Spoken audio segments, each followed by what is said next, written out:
Hey everybody, I'm Chris and I'm the founder of Luki Bike Adventures. And if you follow the channel, I'm not going to be doing anything today that I don't think I've already done at least one video on. But I thought I'd do something a little bit different and just kind of work on the bike, do less of a tutorial and just kind of work on it, but also update you on how this project is going as I do it. So kind of multitask a little bit, kind of switch things up a little bit, and we'll see how this goes, if this is interesting or not. So this is a bike that I took apart actually a couple of weeks ago, and then I started working on a different bike and doing other things. So now I'm coming back to this one. The frame, as you can see, is in pretty good shape. This is one of the nicer looking ones as far as the frame goes. There's not a lot of rust on the components at all, even though they're kind of old school style. Realistically, it's in pretty good shape. I already did the bottom bracket and greased that up real good and tightened that up, and so it's spinning nice and smooth, and there's no play in there. Feels real good. Bike's cleaned up. Really just need to reassemble at this point. So I'm going to start with the fork, get that going, and we'll go from there. I also recently picked up a grease gun, which makes things a little bit easier sometimes, depending on what I'm doing. This feels wobbly. Feels a little loose. Guess I need to tighten that up a little bit, I guess. All right. So how's the project going? Overall, I'm pretty happy with the amount of progress we made. I mean, it is mid-March, and this project was born. It was a phone call that happened like right around Halloween of last year. So we're looking at I don't even count October, but November, December, January, February, and half of March. So we're 4.5, 5 months in, and we've collected a lot of bikes. We've got some nice like partners, and I don't know if I go as far as to say sponsors. I'm not real sure what the difference between a sponsor and a partner and all that is, but we've got some partners. I've applied for some grants. We collected a decent amount of money. A lot of moving parts and a lot of things happening. A lot of support from a lot of different people, and that's all really cool. But it is March, and it's been an unseasonably warm winter, or not unseasonably warm winter. What do you call it? Atypically warm winter. I don't know. It's been warm, and spring is right around the corner. And I mean, I think it was like 70 today. So, all that to say, we're getting up on crunch time, and very soon here, I'm gonna need to stop fixing bikes and we're gonna start riding bikes and scheduling some events and making things really happen. And so far, we're not quite ready to do that yet. I'm not stressing about it because there's like no real deadline. There's not like a specific date that all this has to happen, and especially with us being so new.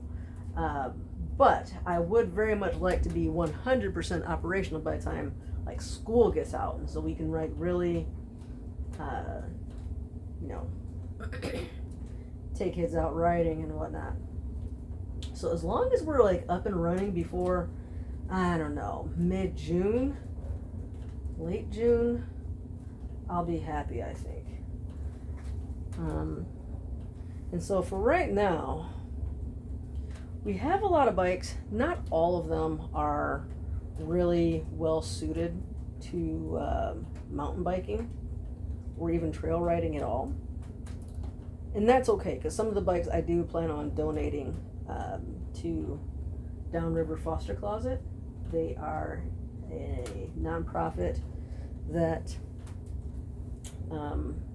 They basically have like a store that you can go to if you've got a foster kid or probably even adoptive kid, I would imagine, former foster kid.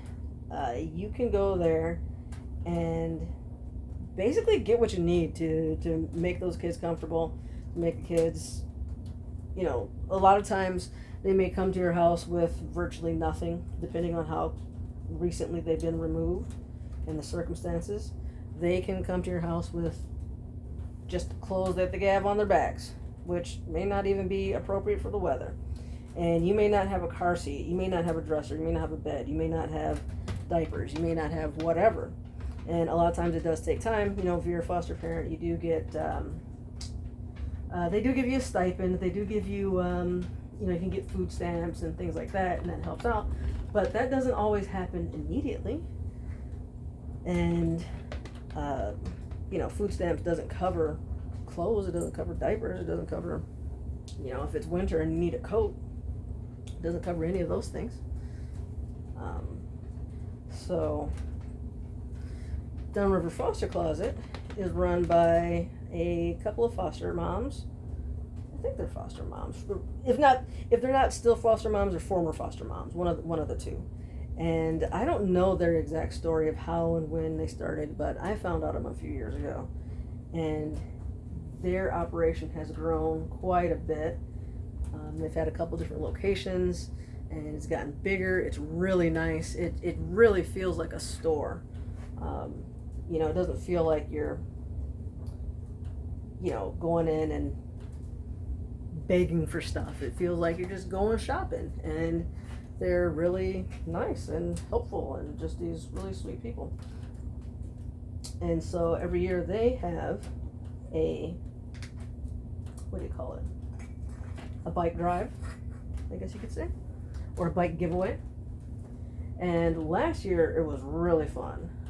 They had a bouncy house, they had food trucks, they were, I don't remember how many bikes they had. I want to say they had like 125 kids that got free bikes.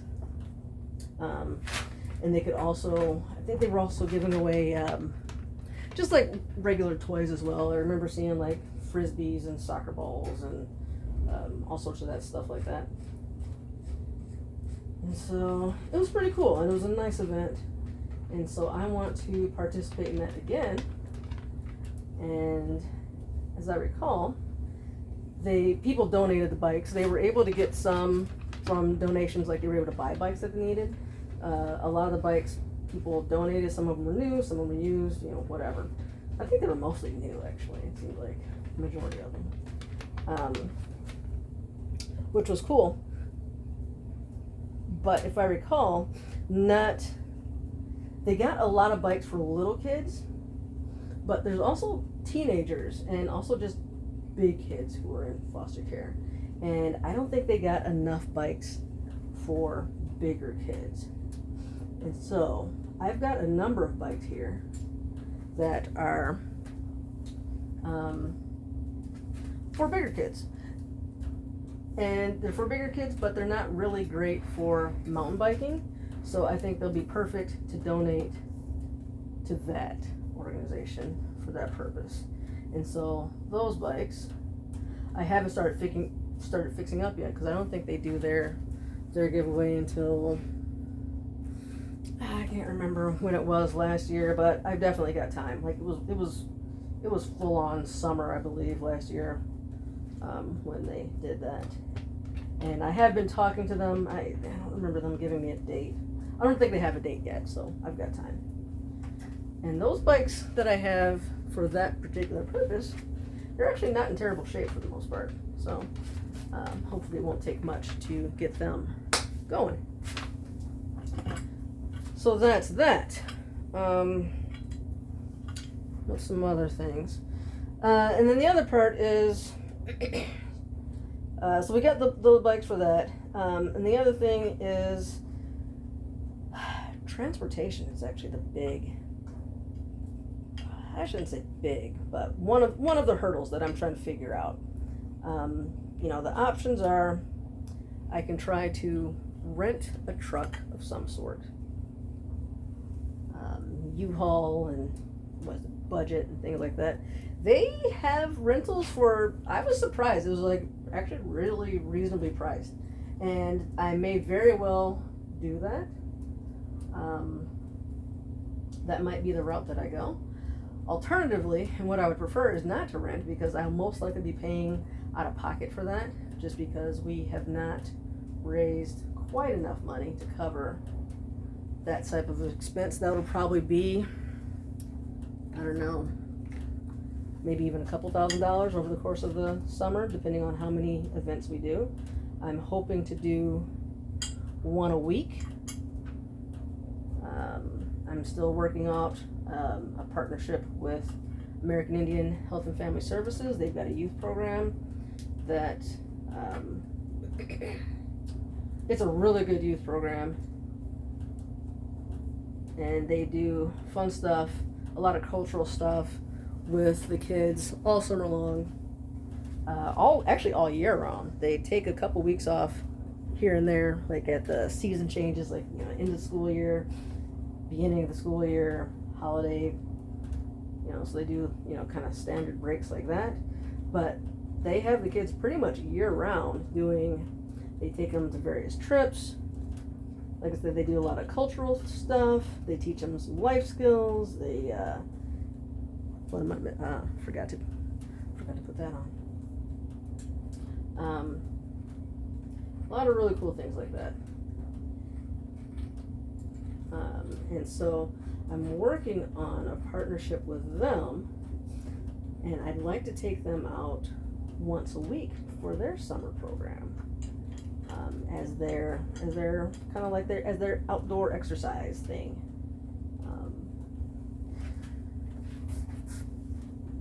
But it's kind of a lot of kids, various ages, various sizes, and my car is a Subaru Crosstrek. Now I can fit a lot of bikes in the back seat of that thing, in the trunk. I found if I lay the seats down, I was able to haul a lot of bikes at once in there, especially if I take the front wheel off. And I'm looking at getting a bike rack that will hold 6 bikes. There's a couple of different companies that make those. I've looked at a few different models, and right now I'm leaning most towards Yakima. They're a company, they're based out of, I always thought Yakima was Japanese because that sounds like a Japanese word to me, and I just assumed. But they're actually based out of, is it Washington or Oregon? Pacific Coast up there. Made in the USA. They have a lot of really cool products, and one of them is a vertical bike rack. So they hold the bikes vertical like that on your car, and it mounts to a hitch, and you can hold up to 6 that way. Various sizes and styles, and it seems perfect. It's called the Hang Tight is the model that they call it. Yakima Hang Tight. It's $1,000, but it looks pretty solid, and that's the direction I'm leaning towards. However, my car doesn't have a hitch, so I also have to add in the cost of a hitch. And so in that, I found buying a hitch and having it installed is going to be roughly $250, I think it was. $250, maybe $225, something like that. The installation itself is only $50. So initially I thought, I could probably install it myself. Probably can, but for $50, I think I'd rather just go ahead and have somebody else do it. Because, $50, that's not much. So that's probably what I'll do there. Then, what else do we have?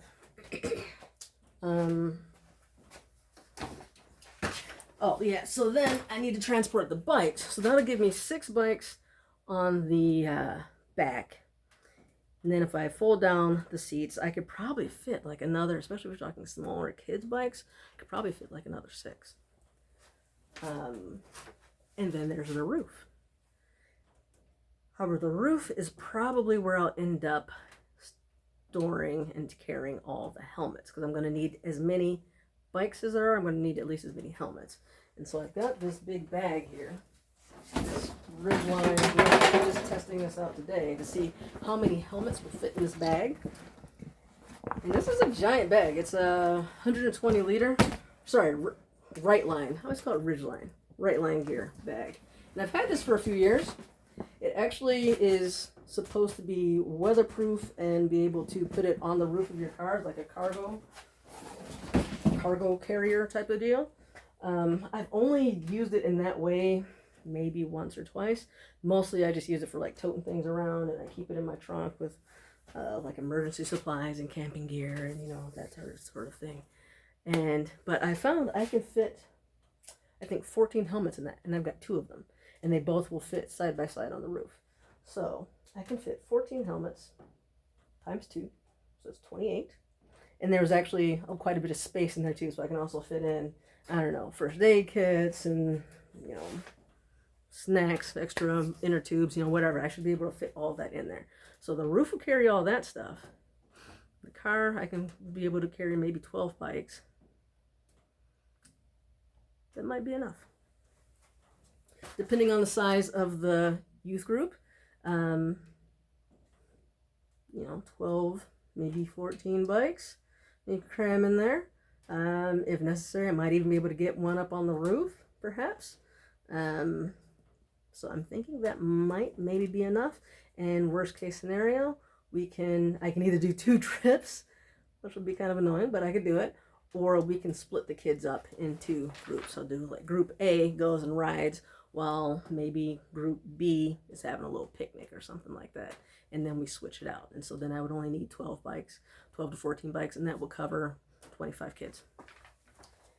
That's the type of stuff that I'm like trying to sort out here. I'm gonna go grab these things is what I was doing. Let's see. I need shifters.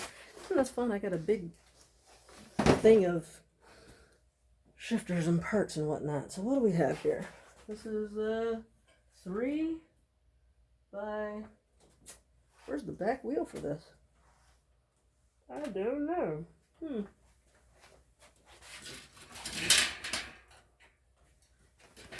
Might be this one. Looks like it might be this one. That's a bit rusty though, isn't it?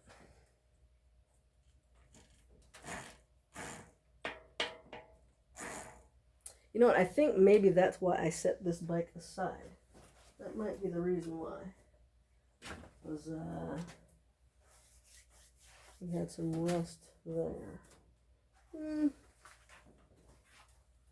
let's put it on for now. See how it fits. I believe that this was a 7-speed. You know, let's look at the old shifter.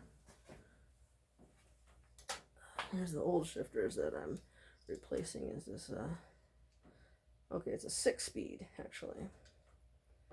So 3 in the front, 6 in the back. Let's see if I got one of those. That's a 3x8. It's a 3x9. 3x6. There we go. Perfect. I bought a number of these.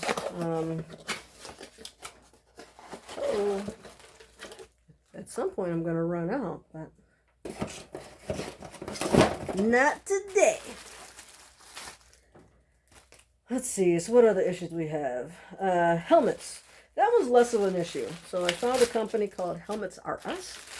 I already have, actually, I think 16 helmets, which might be enough, except that I also want to give away helmets to kids. And I also don't know for sure that I have enough for everybody and like all the sizes that'll be needed and everything. So I do want to have like some extra. But Helmets Are Us, they have very reasonably priced helmets, and they so you know the certified, I forget whatever organization certifies helmets, but they're the certified helmets, and they sell them at really low cost, and it's specifically like for nonprofits and churches and different organizations that are doing this type of stuff where they're buying in bulk. So like you can't go and just buy one helmet from them. I think there's the minimum order of, I believe, 25.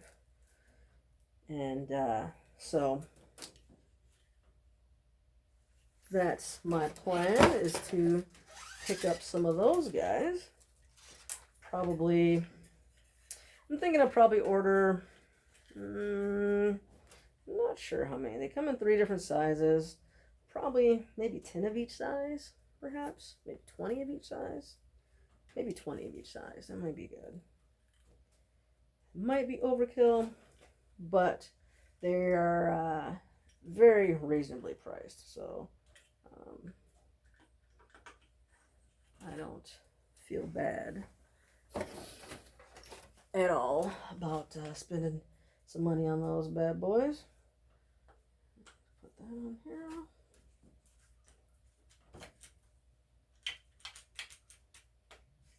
There we go. Boom. That's that. All right, I'm going to tighten it down a little bit, and then I'll just not going to worry too much about positioning, but just going to tighten it down so it's not moving around too much. And a lot of times I will put things at like weird funky angles so that I know it's wrong and it's obvious, and that I'll remember to come back to it and make sure it's correct. Otherwise, if it's like in a way that makes sense, I may overlook it and think it's done.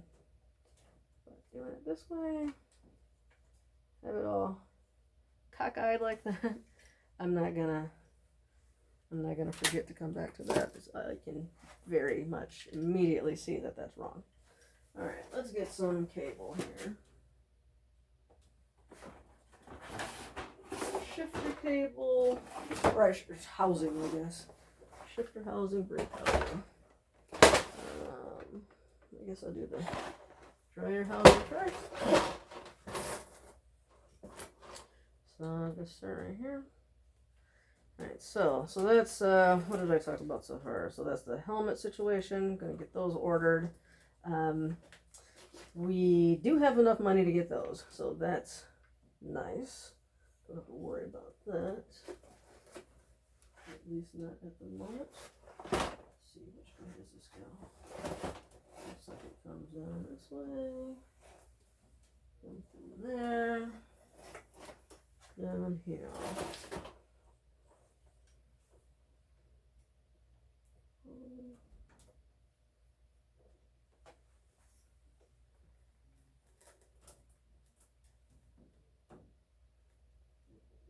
Trying to see which way this gets routed, what makes the most sense. Yeah, I think that way does, actually.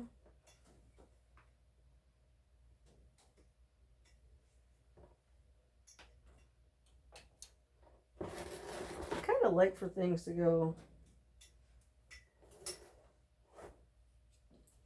I actually prefer it to be on to kind of wrap around on the other side, but the way this gets routed, it doesn't really, I don't think it necessarily makes sense or is necessary.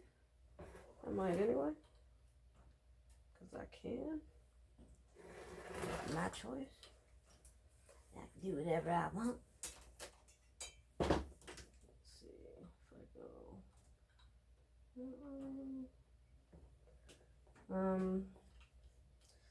So yeah, so helmets, transportation plans. I'm still actually working on getting insurance. We're not insured yet. I got quotes on it and all that, but because this is kind of a, I guess kind of a weird business, I'm having a harder time. It's taking them longer to give me quotes that cover everything. I also have another separate business, so just trying to get all that sorted. Still get that just right. But we also have enough money for that, so that one's not a concern. The helmets aren't a concern. The transportation, and that's one of those things what I'll probably end up paying out of my pocket as well. Because I don't know. I don't know that we'll have enough to cover it all. Still got to get some park passes, which that's not a huge expense. And realistically, that's something I'd probably end up buying anyway. I usually buy a park pass every year. I don't know. Should we go that way? I mean, I guess I already measured it out for the other way, didn't I?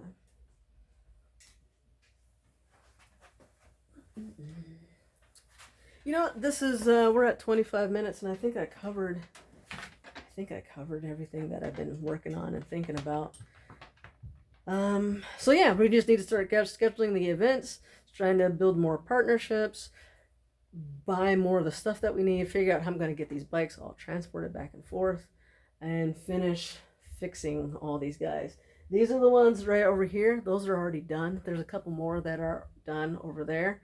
The ones over there, there's more bikes on that side there. Some of those are done-ish, like they don't need a whole lot of work, or they might need just, there's a couple that I think need things like tires, or there's one that I wanted to update the brakes on, but the brakes actually work, but I just wanted to kind of upgrade them because they're a little mushy, and I was like, and the bike didn't need a whole lot of other work, so it's like I could put in a little extra money to get these brakes working better than what they are, or upgrade them to nicer brakes. So a lot of those don't need much, so it is coming along, but you know, we got a ways to go still. I think that's about it. I can't remember if I said already I applied to a few grants. 2 of them so far came back as, sorry, everything looks great, but we regret to inform you that blah blah, we went in another direction, that sort of thing. There's one big one that I'm waiting to see. We won't know, I think, until June if we got that one or not. And if we got that one, all of our financial problems will go right away. I'm skeptically, pessimistically optimistic. I'm going to keep moving forward, keep planning and doing what I'm doing, but it'll be nice if we get that.